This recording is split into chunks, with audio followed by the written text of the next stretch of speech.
Шафат беше изградбата на Соборната црква во Скопје, чиј камен темелник во 1972 година го постави обновителот на Охридската архиепископија и организатор на Македонската православна црква, неговото блаженство архиепископот Охридски и македонски господин Доситеј. Првите средства за изградба на објектот беа издвоени од Меѓународниот фонд на солидарност за обнова и изградба на Скопје по катастрофалниот земјотрес од 1963 година.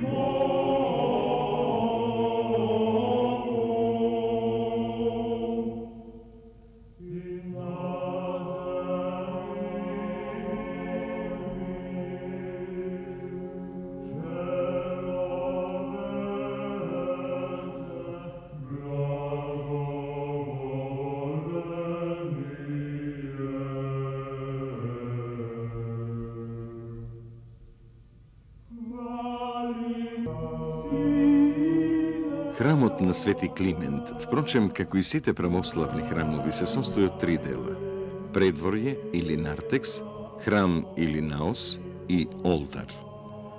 Оваа поделба е според типот на подвижниот Мојсеев храм, така наречена скинија, односно на Соломоновиот храм во Ерусалим. Овие три дела имаат различна функција, а единствена намена – воспоставување единство со Творецот во просторот и времето.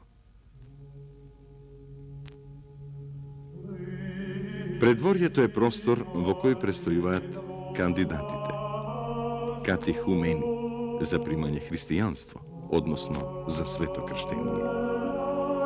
Во храмот присуствуваат само верници, што го примиле учењето на црквата и можат да сочинуваат единствен организам во Христа. Во олтарот пристап има клирот, односно вршителите на светите тајни и богослуженијата, кои практично ја продолжуваат искупителната мисија на Господ Христос.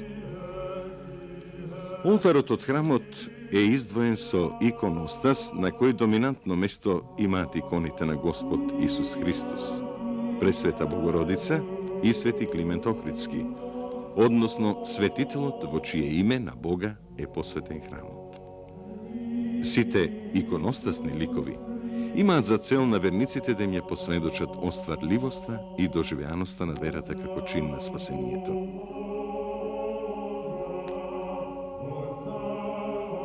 На храмот доминира централното кубе, на чија надворешност е поставен осветен крст како заштитен знак на христијаните и символ на нивното спасение.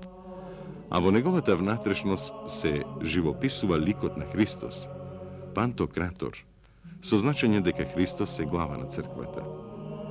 Веднаш под неговиот лик е поставен централниот светилник Полиелеј, кој символично означува дека токму Христос е животворна и спасителна светлина на светот. Самиот чин, осветување храм, главно се извршува во олтарот, односно врз олтарскиот престол.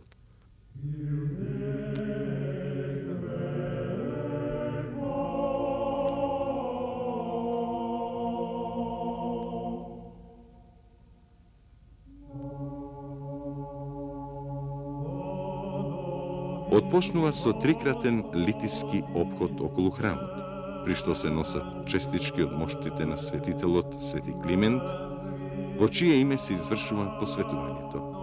При тоа се читаат и одредени молитви.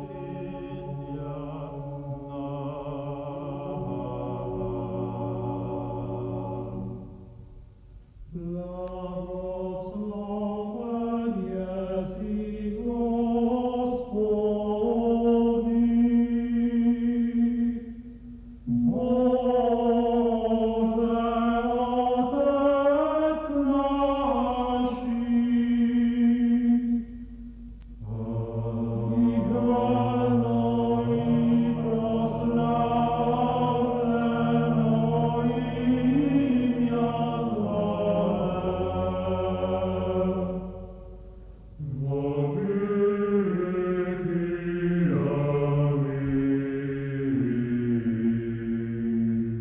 По влегувањето во олтарот, свештенослужителите врз веќе облечените свештени одежди облекуваат бели стихари, нараквици, појаси и прегачи, како видлив знак на чистота и достојно завршење на толку свет чин, па се отпочнува со миење на престолот. Миењето се врши со осветена вода, пошто се помачкува со свето миро.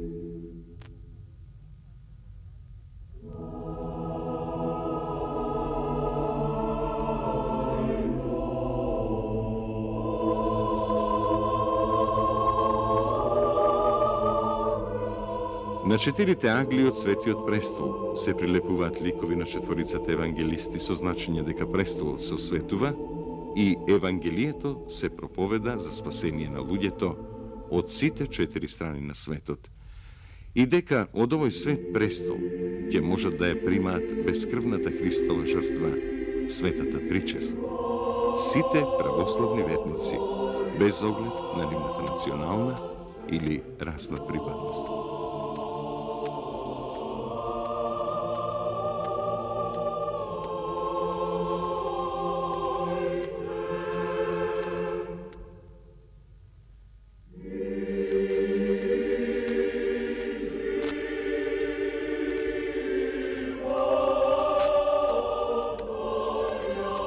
Потоа се подпишува повелбата, која е траен документ за осветувањето на храмот.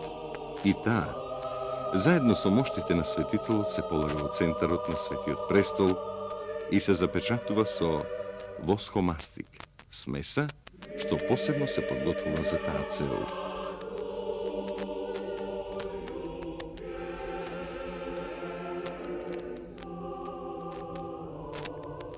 Врз така осветениот престол се полага бела одежда с рачица, која под престолот се врзува и запечатува, а ја означува погребната плаштаница со која било обвиено телото Исусово, како и запечатувањето на гробот. Врз неја се става светла, блескава одежда, индитија, која верниците треба да ги подсетува на славата на престолот Господов. Потоа, на Светиот престол, според канонот стојат илитон, антиминс, богослужбено евангелие, крст, дарохранилница и други свети предмети. Евангелието го означува таинственото присуство на Светиот престол на самиот Бог, кој е откриен преку Словото Божјо. Крстот ги означува страдањата Христови на христијаните. Антиминсот, погребението Христово, а дарохранилницата служи за чување на света причест, за причестување на болни. Таинственото значење на Светиот престол и светите предмети на него го отсликуваат животот и целокупната содржина на спасителната мисија на Господ Исус Христос, која во светиот олтар свештенството ја извршува во негово име.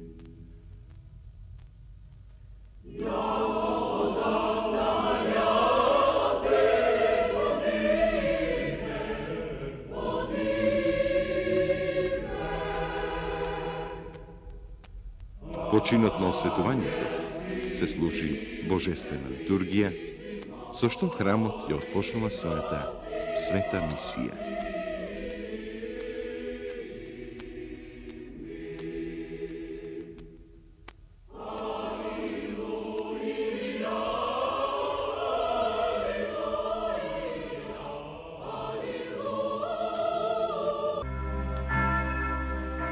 За воодушевените поздрави и впечатоци на илјадници присутни на чинот на осветувањето и потоа, во редовниот делничен и празничен живот на храмот, стојат безмалку 20 години градење со сите убави, но и тешки мигови. Мигови неискушенија за авторите и градителите на ова здание, кое без сомнение беше голема чест и можност за творечки израз, што ретко се укажува.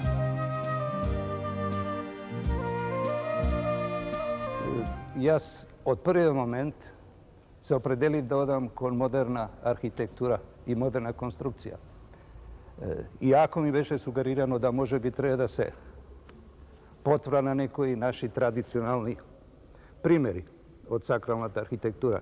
Но јас тоа не го отфрлив сосем, меѓутоа беше еден хендикеп što v to vreme ne može da se potpravna nikako primer na novi pravoslavni crkveni objekti gradeni kaj nas, pogotovo ne kaj nas, a i naše to poblisko sosedstvo. Tako nešto nemaše. I što mislim da to ne beše hendikep, zato što je od prvi moment sakav da odam vo nekoja pogolema tvorečka sloboda, da istražujem nešto što će bide vo duh na vremeto vo koje se navođame danas. Videći sigurno da kad novite tehnički gradežni arhitektonski uslovi deneska ne beš to, deneska beš to pre 20 godini, nalaga da se daje nešto novo. Tako da, vo toj slučaj mislim deka ne može finako da vidam opredelen, skoro kao neka i stručna etika mi nalagaše da se odlepam od nekoj modeli, nekoj matrici koji već gi pozname na naš teren. A dugo vreme znajeme deka na toj teren taja rabota, gradenje, projektiranje, sakralni objekti miruvaše. Ovo je opšt prostoran sklop na objektot. Možemo da imamo deka se sastoji od nekoj formi koji se ili polutopka, odnosno kube, ili delovi od kube, tuka se laci i drugi sferni formi, koji se na nekoj način efektni arhitektonski elementi sami za sebe, među toga oni se i sigurno predi se od statičko nosečka funkcija na objektot. Tukaj ja gledav i nekako go zastapujem toj princip vo arhitektonsko tvoreštvo, da se da jedinstvo vo toj smislu, nekoj dualizam, da ne rečam simbioza konstrukcije i arhitektura. Zašto? Zato što i u ovaj slučaj i vo drugi nosečka arhitektura ima vo sebe arhitektonski efekti, ima vo sebe prostorni efekti. A od druga strana, i sami ti prostorni elementi upotrebujani porano kaj nas u naša arhitektura, sami za sebe činat vo sebe, sodržat vo sebe i tije konstruktivni funkciji. To je prva rabota koja će čini konačna ta impresija opštet izgleda objekt. Ponatamo ovije prostorni elementi su isto tako zastapeni dosta vo naša ta arhitektonska tradicija. Ne samo ovo crkovnata arhitektura. Znači tradicionalni formi. Tradicionalni formi koji niko pa nema da izgubati gledaju svoju aktuelnost. Kube, topka, sferična površina, lak. Celo to vreme od 20 godini gradenje na objektu sekako deka možeše i trebaše da se barati nekakvi dopolnuvanja, nekvi korekciji. Objektot je predi se crkven objekt, a ja na takvi objekti mislim deka treba da im se dade nekoja pogolema simbolika. Ja obrazovan vo vreme koga beše sosem vojačina, moderni od pokret v arhitekturata koji mnogo ne trpeše dekoracije, ne trpeše ornamenti i duriv, imaše krajnosti kada što se veleše deka ornamentot je zločin. Ja ne bev za to da to ne se koristi kako sigurna sadržina v arhitekturatom objektu, među to nekoj raboti pokasno beja preterani v odnos na tije simboli. Vo tije konačni analizi, strogi oči na celo opštestvo, na crkvota, dojda nekoj raboti na koji ja nekoj pa da otpor, ne otpor, ali pokušava da spasam osnovna ideja, bi reći imaš opasnosti da se izgubi glavno to, se žrtvovaše sporedno. Ja imam pred mene dva investitora prvat u moja ta projektantska praksa. Od jedna strana beše opštestvото koje beše zainteresuju da objekat bide što pobrzo izgraden. Tuka be i nacionalni čustva, što beše tuka i crkvota kako institucija. Mnogo često mi se postavljat prašanja da li sam zadovoljen sa konični od rezultat na objektot. so negovijot konačen arhitektonski lik. Во главном би одговорил да. Меѓутоа, сосем не сум задоволен со неколку детали кои ќе испомнам. Она што зборев за декорацијата, за символите на објектот, претерано дадени, претерано вратени назад во минатото, тоа се овие страничните кубиња кои беа накнадно во последниот момент издекорирани на еден начин кој сосем е во конфликт со останалиот просторен третман на објектот. Мислам на тоа што објектот долго време го гледавме во керамички плочки како фасадна површина, понатаму одеднаш беше покриен со бакар. Тоа не е ништо што може би да се завзема став за едно или за друго, како материјал кој треба да действува конечно. Но има тука, ево, велам, една недоследност. А што е та бакарот? Иако беше препорачуван и предложен како некаков традиционален материјал во нашата сакрална архитектура, он би рекол дека повеќе одговара да биде за челична конструкција, која беше дури и предлагана во началото. Беше разни сугестии да тоа биде објект во метална конструкција, а после тоа сигурно покриен со бакар. Но, ако е он архитектонски, традиционално прифатен, без кого не се може, мислам дека тоа не е во ред. На крај сите наши цркви до сега во главно се успешно покривани со материјали као што е керамика. Бакарот иде покасно. Некои работи мораше да се менуваат и заради тоа што се менува желбите, односно тематиката на живописот и целото ликовно довршување на објектот. Мислам на разни сликарски техники, тематика која требаше да се примени. Камбанаријата исто така, во некои детали, самоволно можам да речам менувано. Јас не би могол да кажам автори на тие менувања, бидејќи за тоа и сигурно дека има некоја архива, а колку знам, тие работи сите беа решавани повеќе со усмени налагања и нешто слично. Бидејќи овој објекат е модерно конципиран и отстапува од парадигмите на православното градителско наследство, на црковното градителство, тој подсетуваше на пуно луѓе, им даваше некои представи за поинаков изглед на македонска црква.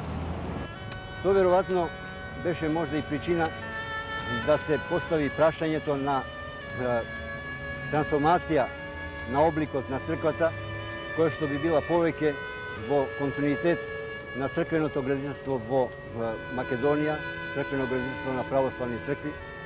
Па великодостојници на Македонска православна црква го поставија прашањето на трансформација на некои облици на веќе започнатиот објект во градба. Јас со колегата Банчотовски, кој го добивме овој тежок задаток, во тек на разговорите со професор Брезовски, ние дојдовме до некои заеднички мерила и се занимавме околу неколку проблеми. Едниот проблем беше да се надградат веќе постојните цилиндри као елементи на црквата, да ги надградиме со куполи и да на тој начин ја дооформиме црквата во некој облик кој што би бил поблизок до каноните на православното градителство. Втората тема која што беше за нас една од тие што разговаравме да изнајдеме начин да влезниот портал го обработиме така да тој биде една визуелна гравитација на влезот во црквата во рамките на веќе започнатиот објекат и во континуитет на концептот кој што го има поставено професор Брезовски. Друго имавме задаток да изградената камбанарија на некој начин ја дооформиме да биде исто така дел од новото наше видување и поставување на објектот на ниво на пратење на континуитетот и на религијското наследство на црквата. Ние се надаме дека со овие трансформации кои што ги предвидовме, со материјали кои што го нуди денешниот МИГ, кои што имат многу поголеми перформанси и кои што секако ќе предизвикуваат и нов начин на изразување, ќе направиме овој објекат биде поблизу до континуитетот на градбата на македонските цркви